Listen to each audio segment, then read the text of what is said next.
In a speech to Parliament this week, Senior Judge Mr Justice Coleridge urged the government to promote marriage as the gold standard and a solution to the epidemic of broken homes in Britain today. He also said that he wanted to draw attention to what he sees as the endless game of pass the partner and condemned the endless and futile quest for a perfect relationship. Now, he reckons many parents were in a complete and uncontrolled free-for-all where being true to oneself and one's needs is the only yardstick for controlling behaviour. So what do we think? Do you think he's talking sense?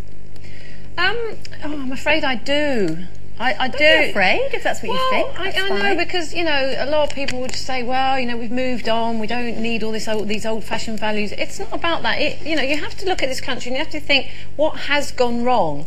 And the one thing that we all know that's happened is the breakdown of the family, and it has happened, and it is happening. And it's not saying that.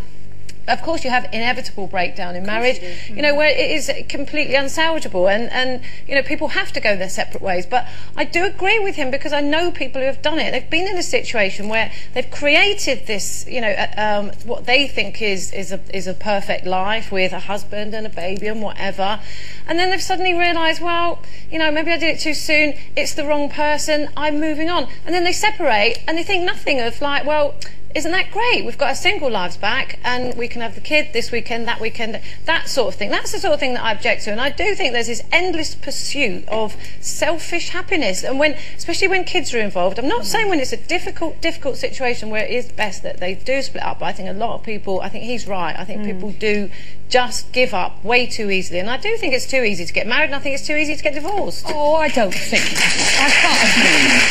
No.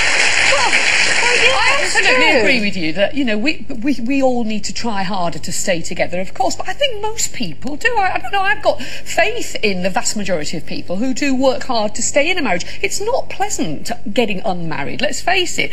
And I don't know that what he's saying is going to help, because I feel he's stating the obvious in a sense. I do think all couples, when they go into a marriage, go with the expectation and the fervent desire that they're going to make it work. It's going to be a golden marriage. I mean, you don't go into it thinking this is going to fail, I can always get divorced. Some people do. Well, not the majority, not the majority. And I think that he's just telling people off, basically. I think it's a very... I don't think they're going to. I think, but people do get married knowing that they can get out of it as easily as they get into it. It's an awful, abusive, horrendous marriage. I mean, you don't go back to how it used to be 40, 50 years ago when people had to stay married. Nobody has to, but they did. They had to. I mean, you know, people stayed together 30, 40 years in desperately unhappy marriages because those days it was shameful to leave your marriage, you know, to fail, as we called it, you know, and failure was the thing that they felt, and that's why they stayed together. That has to go. I mean, that's not something you can hang on to. It wasn't because of that. It was because of they had different values then. It was like my grandma. It's like, you know, my mum's marriage did break down inevitably. It could never have been retrieved because he left. You know, there's absolutely no coming back from that.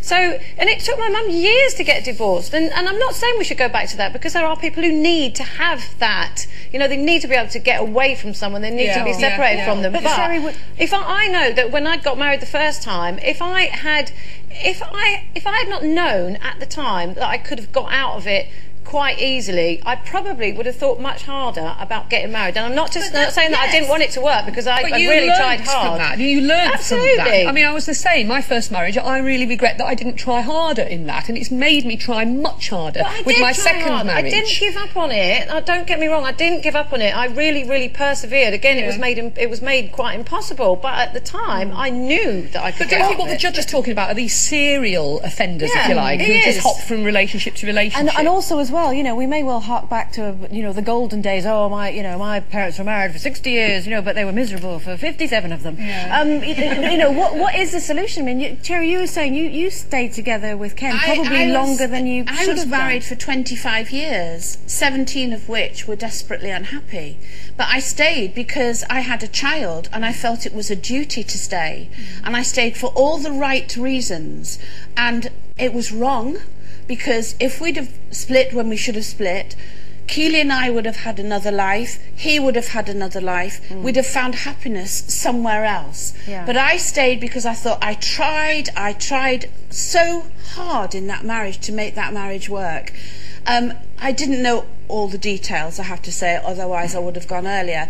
But even when I did know some details, I still stayed and tried, and it was so wrong. Yeah, but we've and it was talked about wrong this for many me and wrong times, for Keely. and there's reasons for that. You know, Keely had grown up a long time before you finally had the courage to get out of it. But you know, it was simply you didn't have the courage to get out of it at the But that's time. what I'm it saying. wasn't about you weren't persevering trying to make the marriage work because you knew it wasn't But going that's what to. I'm saying. Sometimes people stay because of shame or whatever. I mean, I felt a failure, a total failure. Does. Everyone does. But I think that's wrong, because if I'd have had the guts to leave when I should have left, it would have been so much better for everybody else.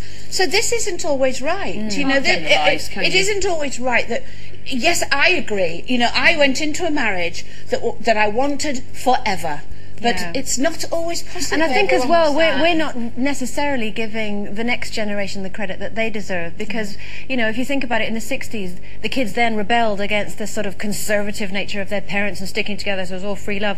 I think it could well come full circle. So the next generation could well be the ones that make it work. We kind of messed up. Hopefully they'll pick up the pieces. Now, speaking of which, we're all devastated here on Loose Women because somebody who's doing their bit for marriage is Paddy on camera number 4. He's just got engaged, so we're all very pleased for you, Paddy. Where is he? Good luck. It's all down to you. A nation's counting on him, and women here are devastated. Now, don't forget.